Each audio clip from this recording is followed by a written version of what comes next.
cafeteria conversation in one quick second. Thank you for at least having it quietly. All right, here we go. I asked you to watch up to the end of the last lesson, and by the way, congratulations for being the second highest scoring class on the quiz. B3 was amazing. B2, B3, I don't remember. But 15 A pluses out of 19 students. All but one student got an A or an A plus in that class. That was quite cool. And then you guys were second place and so forth.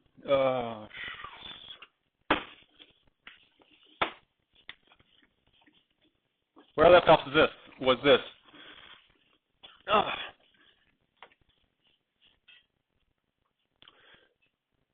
What was the last question I asked you on the lesson? That was part of your homework? Leah.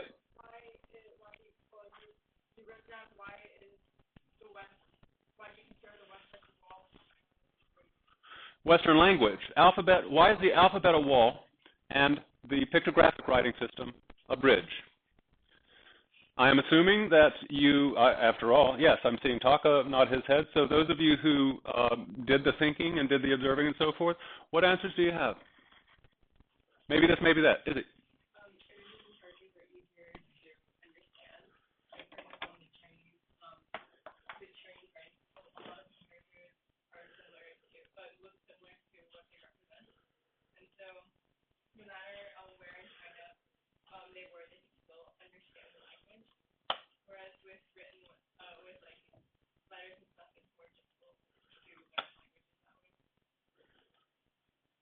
Thank you. Oh, crap, that's not what I need, data administration.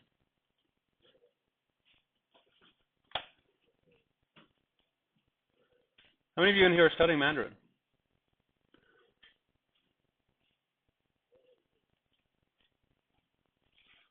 Are you going to let me preview it? Okay. And then navigation's over here. Right. Yes.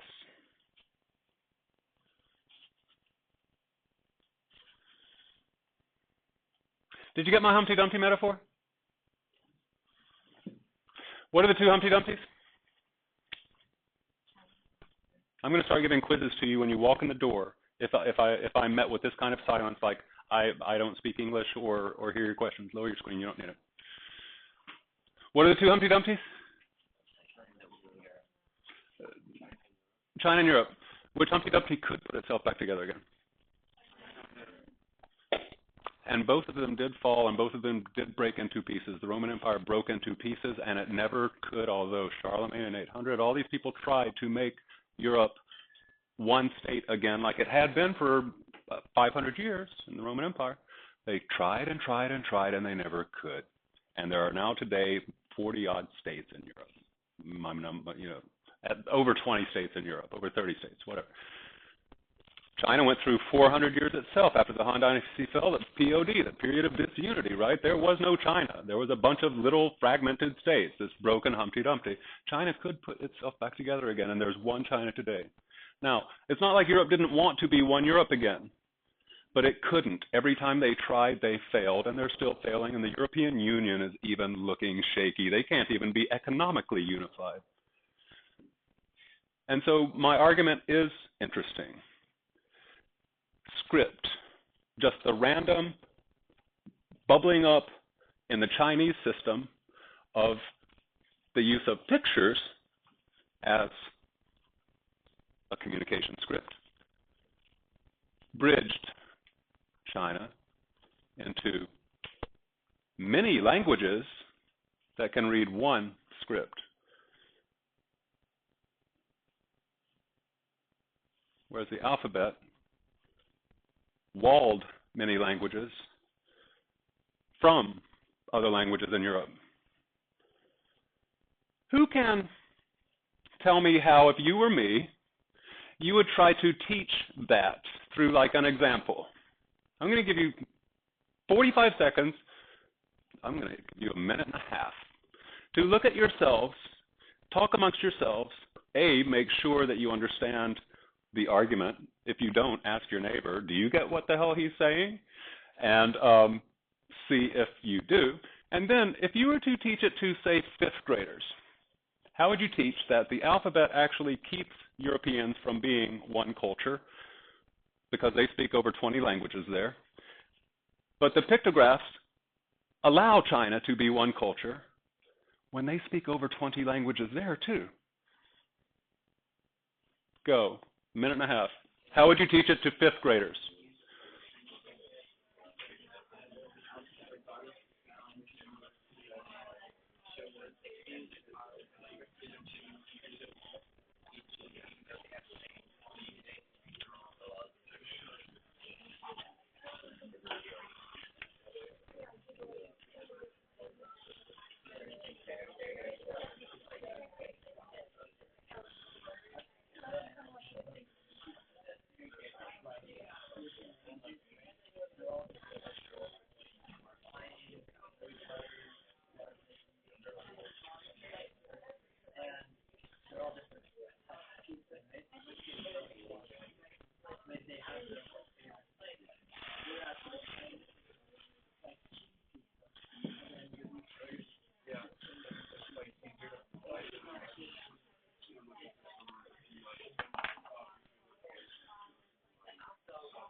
Okay.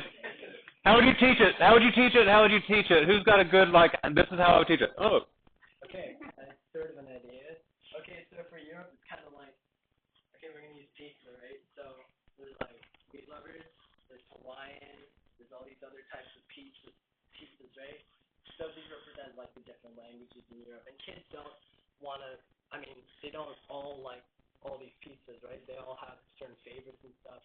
Whereas for the Chinese, it's more of like just a cheese pizza, and you just change the cheese. It's still a cheese pizza because it's a cheese pizza, right? But you're just changing the cheese. Those are like the different dialects in China, or the different things that they, yeah. Thank you. Thank you for starting us off. This is kind of an idea, and does anybody else have any that you think this one might work too? Seriously? Yes. You want 5th graders to go, oh, I get it. So yeah, simple as possible, but clear. Well, like, so in China and in Europe, depending on where you live, they all speak different dialects or languages. But in China, they all use the same type of writing, which is pictograph or the Chinese characters. So even if they all speak different dialects, they still can figure out the meaning of that because the characters are the same. Thank you, Taka. I'm still not seeing, we need like a demonstration for these 8-year-olds.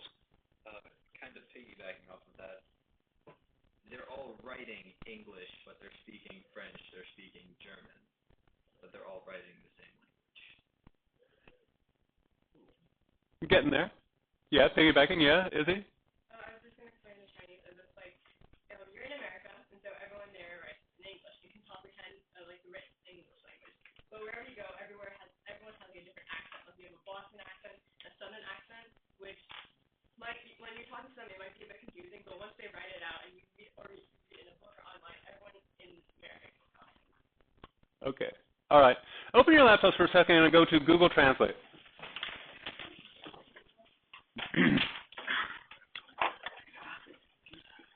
And let's see.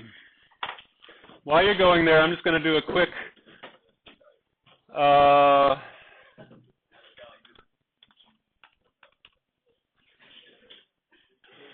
right, let's see.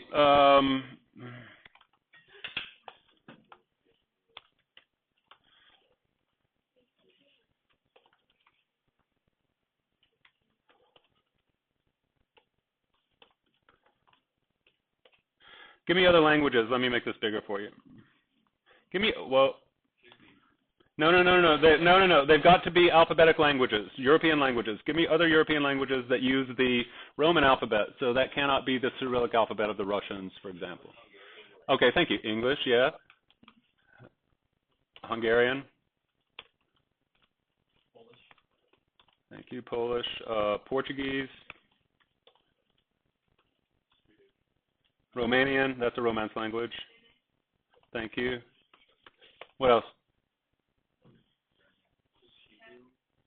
No, Hebrews, they use Czech.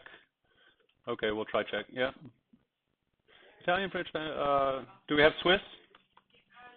Oh, but they don't speak. There's no such language. Do we have Italian? Do we have German? Did I put German up there? Okay, that's. We'll try Turkish. Greek. Well, the Greeks write in the Cyrillic alphabet that they gave to the Russians. That's enough. Do they use the Roman alphabet? We'll try Greek. Gaelic's wild. Does Welsh have Icelandic? Nice. Huh?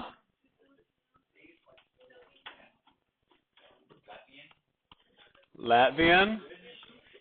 Lithuanian? Oh, gosh. Croatian? Slovenian? Okay, that's enough. That's enough. That's enough. Do you see where I'm going with this? Do you see where I'm going with this? On your Google Translate, I want you to English to one of these languages, and we'll hope that everybody randomly, I don't need to waste time assigning it. Choose one of these languages and translate from English to, and translate the word cat.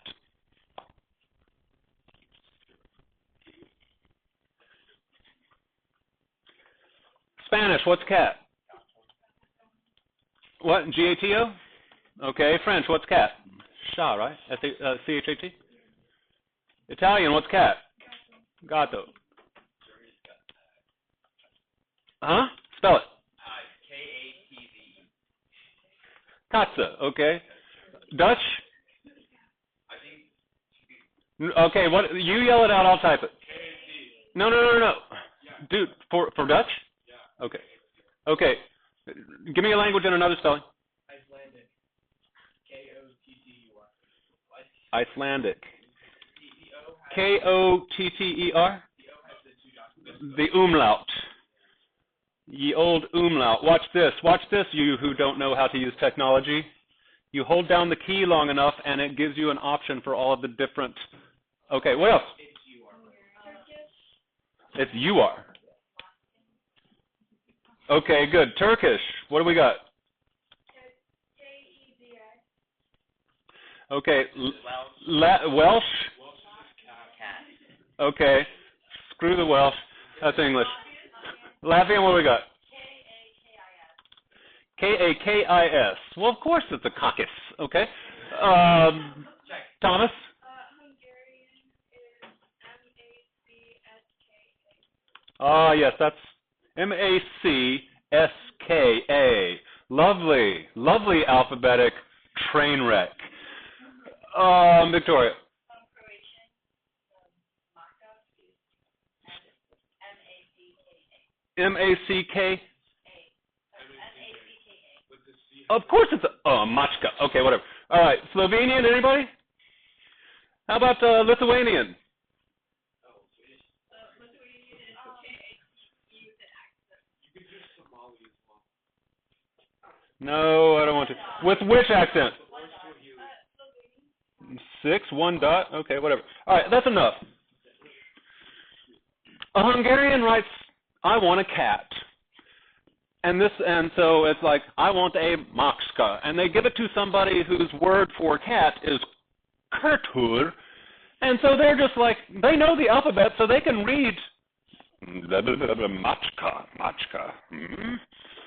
I, the Icelandic person, have no freaking idea what you, the Hungarian person, who are also of my European nation, are trying to say to me.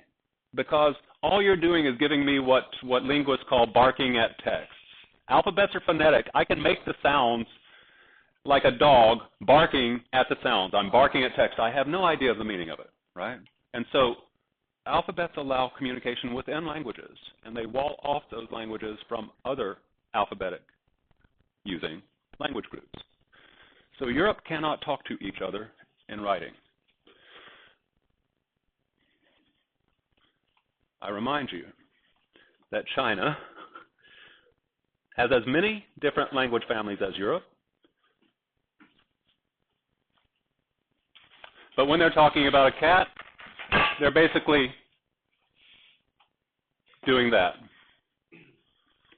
And it doesn't matter which one of those different colored language groups you speak, if you've been taught to see the picture, especially deeper back in time when the pictures were more pictographic because they become more and more abstracted as the centuries have gone on, then the script is bridging. So if a Hungarian were using this script, the Hungarian would look at it and say, Kotor. They see the picture of the cat, but they would say Kotor. And on and on, right? If all of these, the Turkish would see this picture and he would say Keri. And the Latvian would see this picture and he would say, oh, Kakis, right? And so they could write to each other and read each other and be unified and communicate to each other despite the fact that I don't speak your spoken language. But the script, the Chinese, for those of you who know, it's fascinating.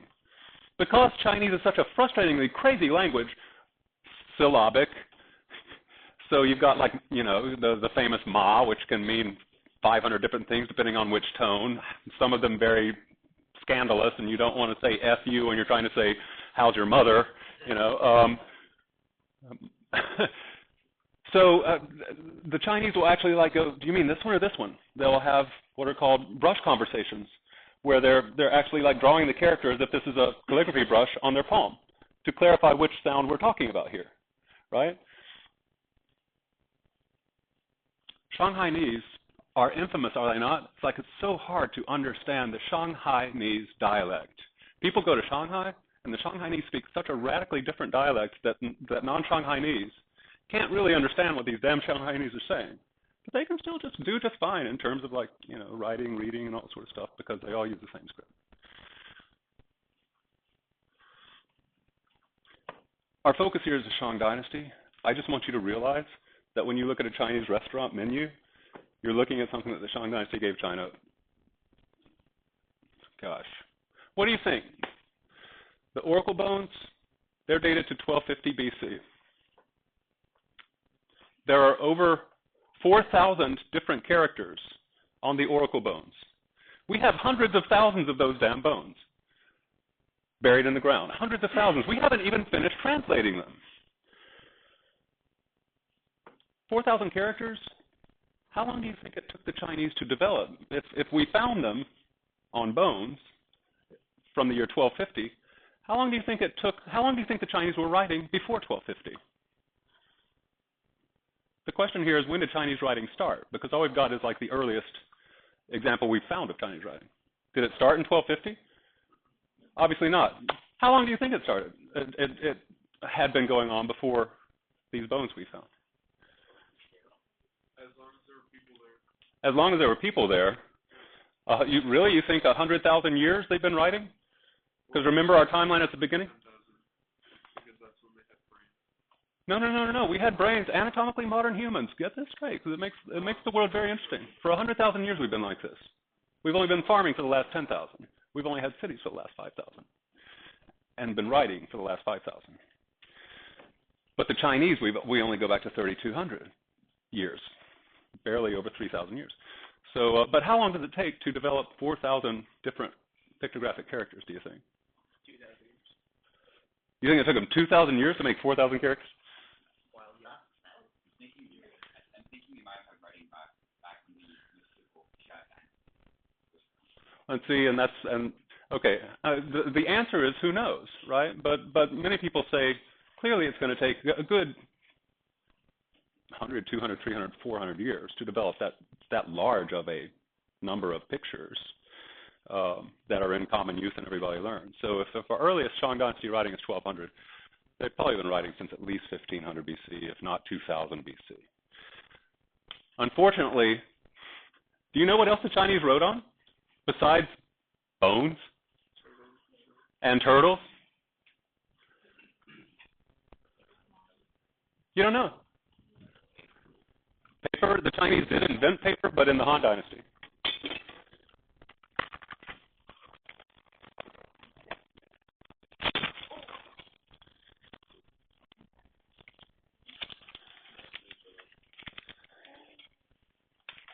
Bamboo. Now this is wood, so this is a cheap touristy simulacrum. But look at it. Look at it. Have you ever looked at one of these? What direction do they have to write in? Because after all, you've got to sew together the bamboo strips. So they're writing vertically. How many syllables are in that poem that you see from another Confucian classic, the Shang, the Book of Songs that we'll be reading very soon? How many lines are in that poem? Those of you who said 4, you're not following me. And how many words are in each line? Look at this, right? So they have to write these characters on strips of bamboo. Bamboo is an amazing natural resource for China. Good God in heaven, bamboo is an amazing natural resource for China because they can cut it into strips and sew the strips together and then write onto the strips and roll them up. So this is one of their earliest forms of writing on a book. Another thing they wrote on was silk. Prehistoric. They were making silk in the Shang dynasty. Please write this stuff down. We're talking about the Shang dynasty and its legacy.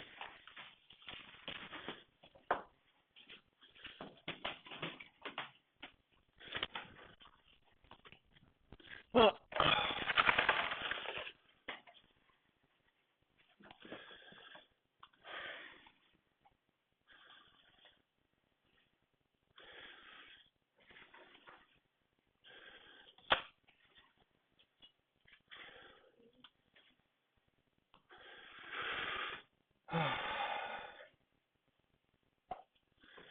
give me a sec.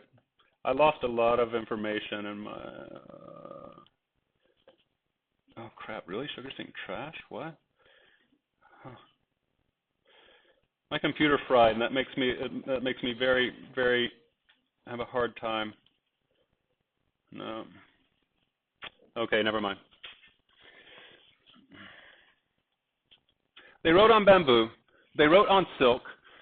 And let me, here's your heading for this particular section of your notes. Just a very quick point, but a very important point, because we're talking about the legacy. What did the Shang leave behind? What did the Shang inherit from geography? This is my last geography destiny point. The Shang inherited a tree and a worm that other countries do not have. The tree is called a mulberry tree. Mulberry. Write it down. Write it down. Mulberry. M-U-L-B-E-R-R-Y. This is our last geography destiny thing. A particular tree that grew in China, in the Central Plain area, called the mulberry. M-U-L-B-E-R-R-Y. Mulberry. The mulberry tree. And the mulberry tree is the only tree that silkworms eat the leaves of. So silkworms require the mulberry leaf.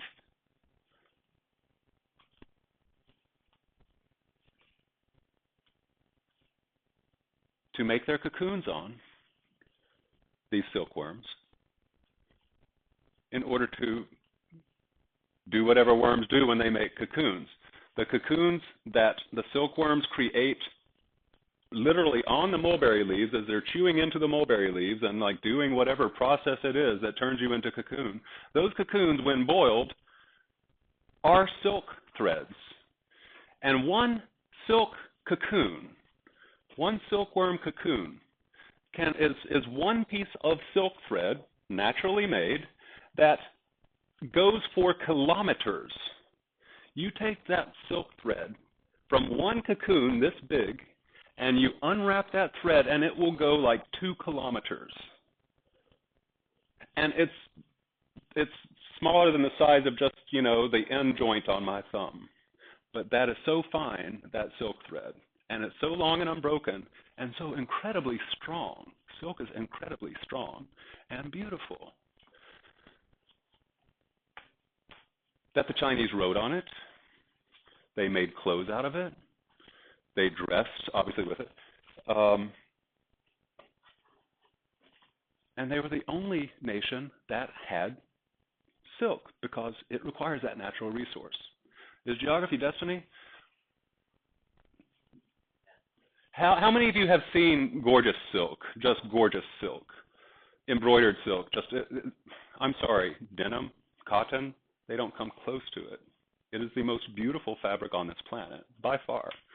And it's just a random accident of geography that a mulberry leaf and a worm symbiotically got together and produced this thing that when you dump it in boiling water, the silk cocoon unwraps and expands, and you can suddenly make it into silk yarn and create silk. That's one natural resource that China had in the Shang, and they wrote on that. The other thing was bamboo. Bamboo is another natural resource that you want to think about. Notice bamboo symbolizes what we learned in the Wall Street movie? Prosperity, and I think he said longevity too, which means a long life. Because if there's, after all, no place to go to when you die, you want to live here as long as you possibly can, because nature is like, it's all we know. And so we want to live a long time. That's a good thing, because we don't know if we go anywhere else after we die. So they're writing on those things. Well, what's the problem with those things in terms of like looking for those things when you dig them up? They don't last. They're going to rot, right? And so we don't know when China started writing. And we'll probably never find anything from the Shao dynasty unless we're really lucky. And sometimes we do find bamboo strips that did survive from like a long time ago because they happen to have been just buried in maybe a desert or some really dry place, and they are preserved. And the discoveries come up all the time. All right, so one legacy of the Shang. Now, where do I want to go next? Sorry. Can we get some tea going? Does anybody want tea? Okay, so I ask you again, can we get some tea going? Here and here? Just fill it up. And get cups going. I'm going to organize myself very quickly.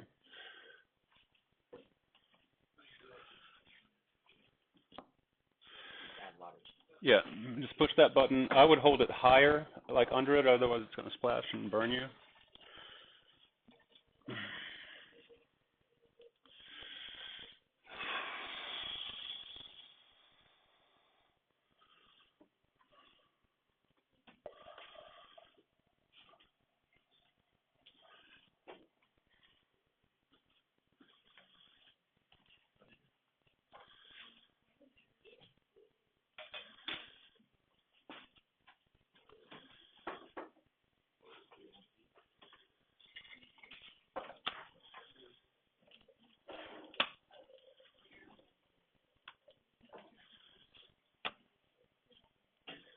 Now you can have your